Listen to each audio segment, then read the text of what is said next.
Okay, hello and welcome. This is going to be a video about the Total War Attila stream that was on earlier on the Total War channel.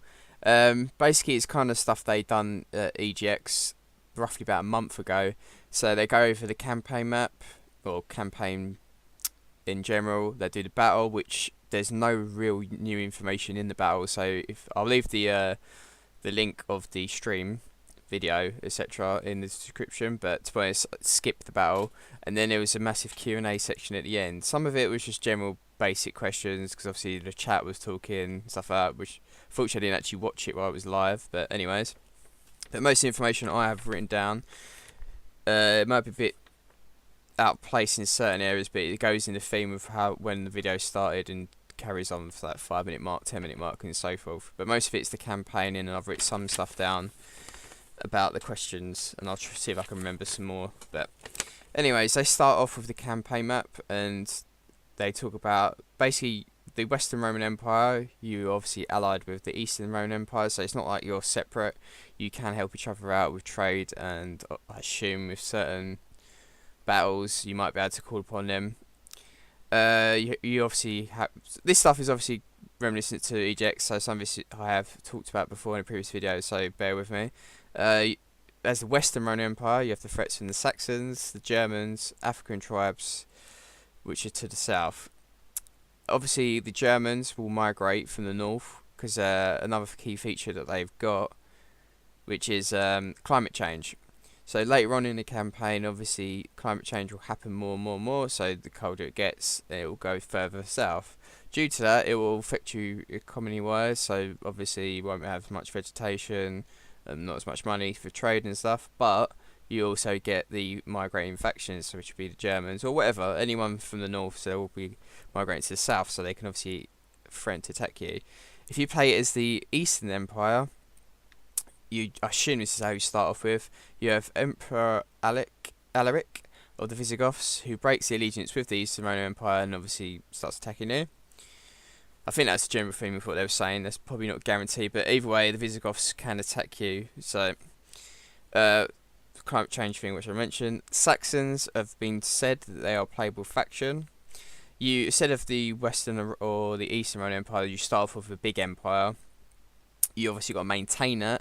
This works as your typical Rome 2. You start off, you've got 1 or 2 settlements, and you expand, etc., etc. Playing as Western and Roman Empire is kind of probably similar to the Emperor edition, where you play as the Roman factions like Lepidus, Octavian, where you start off with a good 8 or 9 settlements each. So it's probably going to be similar to that, but obviously bigger. They also mentioned the Sassanids, which are Eastern faction, which is, I'd say, pretty similar to Persia or Parthia, them kind of factions. Religions are also been changed. So religion is back, but you can change religions to state-wise. Basically, let me explain it properly.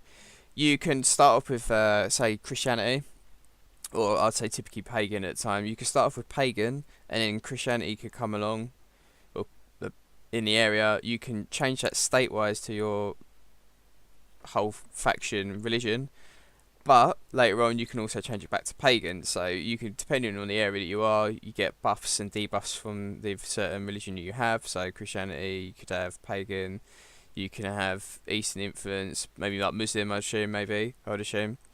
So just things like that. It depends what kind of pushing for in that department. Basically, you can get certain things that come from that, and negatives or positives. There was a tab that I noticed on there as well for public order.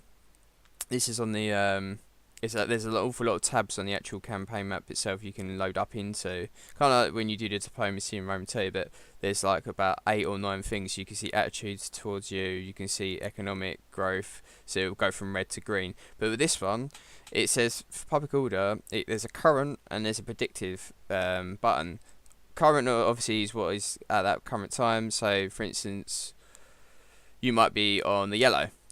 If you've just built, for example, like a temple in that area, it will tell you the predictive. So once that temple's been set up and then keeps increasing with public order, it will go to green, and vice versa. If you've got negative things going in that province, it will predict you going into red. So you can kind of plan out what buildings you want to build to sort that out, or put some more army units in there, etc., etc. They were saying the rough. This is not obviously 100% for every single campaign, but roughly the campaign time will last for 75 to 100 years.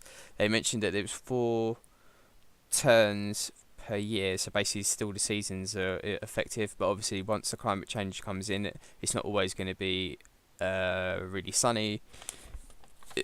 Winter time is going to last longer, I would assume, or there'd be more negative effects during winter. Obviously food would go down even more than it previously would, and summer won't be as good and stuff. I don't know how it would fully work out, but obviously it's the vibe they're going for. Edicts have changed as well. So instead of owning a whole province and then putting an edict in, then you can assign a governor to any region, and as long as there's a governor for that region, you can assign an edict then. But you could, for instance, have one settlement within a province that you took control of, and for instance, the general you used is a governor as well. You can set an edict straight away with just having one settlement, not 3 or 4 of them for the whole province. What else we got? They go over the newsfeed section of it again. That's pretty much the same as it was before. What else did they? There was also an interesting fact that I saw as well. Obviously, they were talking about sanitation for a bit. Previously, there was in the EGX reveal, so I'm not really going to touch on it too much. But one thing I did pick up is if you're trading with a certain faction, could be any faction, I'd assume, but if you have disease in your city or vice versa in their city, they can pass the disease on through trade. Which I thought was a bit weird, but I don't know. Say if you had the plague in one of your settlements, obviously through trading, your traders will have the plague as well, and you could bring it to the other faction. Obviously, it piss them off, and they may stop trading with you, or you get negatives from that. They talk about tech trees and character skill trees, which is that was again in EGX thing, but obviously it wasn't that much information that come from it.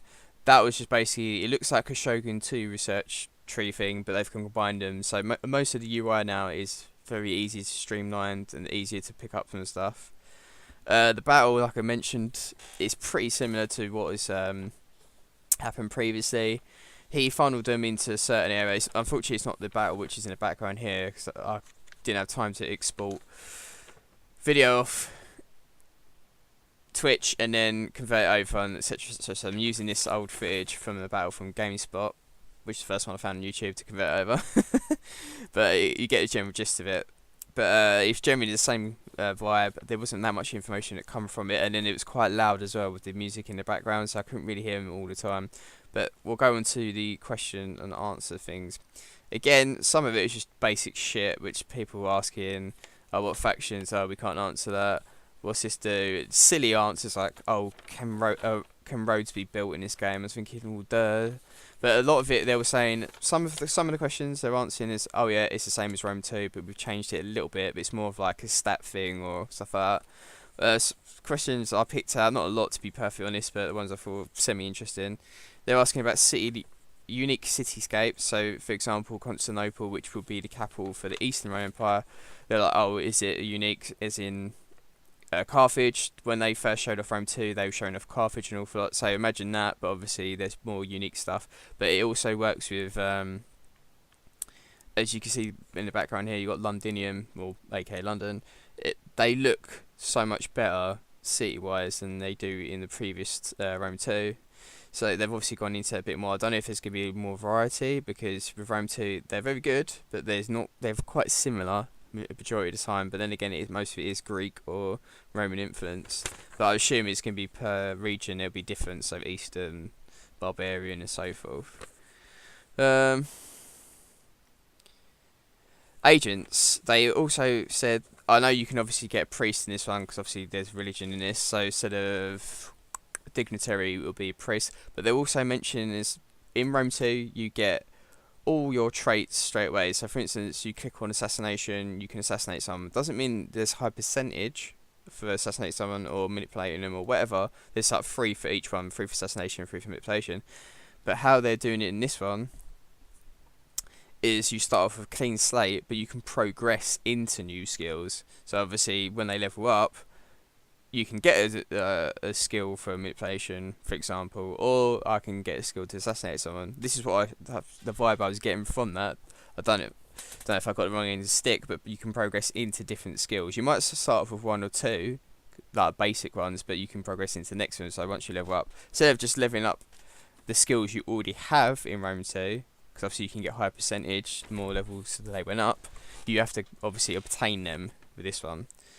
They also mentioned about expanded map, but it's bigger than Rome 2's map, but the majority of the stuff which has been added is on the eastern side of the map, so you've got more towards the steppes or Russia and so forth, but that's where the Huns are obviously going to be coming in. So I think they explained at EGX that where Royal Scythia is, or basically where the Roxolani are, eastern up there is a little bit more expanded, because obviously that's where the Huns come through, and then probably where Bactria are on the Rome 2's map, on the eastern side of that'll be a little bit more expanded, and maybe southwards, but minus that, it's generally not going to be that much more expanded. And I think people keep asking about Scandinavia, but I think they've just added 1 or 2 settlements, not the whole that province, basically modern day Norway, Sweden, etc. So it's probably like maybe a little bit above Denmark, 1 or 2 settlements, and that's it. Because obviously they want to try and push the Saxons or I don't know, Viking-y kind of barbarian tribes and stuff.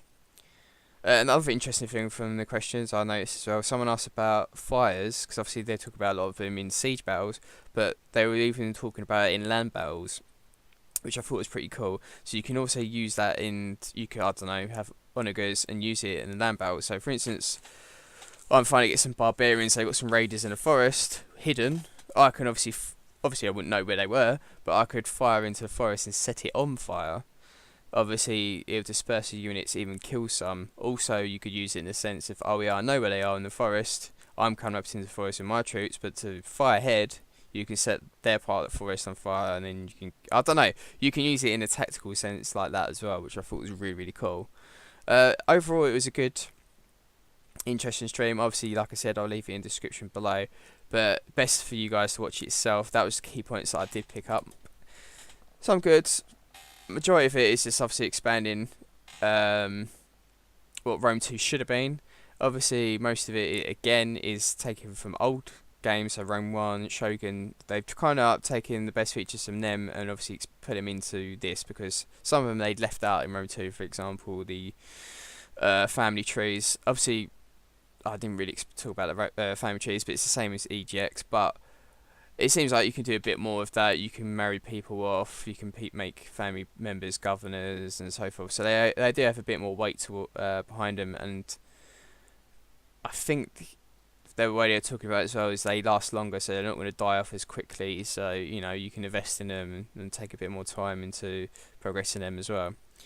But yeah, I think most of the information that's going to be coming out in the future, like they said, they're going to release what factions are playable. Like I said, there's 4 at the moment I know of: the Sassanids, Saxons, Western Roman Empire, and Eastern Roman Empire. Hope you enjoyed the video and the information. Most of it is pretty much similar, but obviously there's some added stuff. Leave your comments below what you think about what they're adding and what you do like and you don't like, stuff that you think they should add, and obviously if you're excited about it and it's what you really wanted from Rome 2, or if you're actually quite happy with Rome 2. I am to a certain degree, like I'd say 80% happy, but there's certain things which should have been in there which wasn't. Some things have only just been put to light now with the Emperor Edition, but overall it's still a really good game. I do enjoy it and I love it a lot. So okay, I'll see you guys all next time.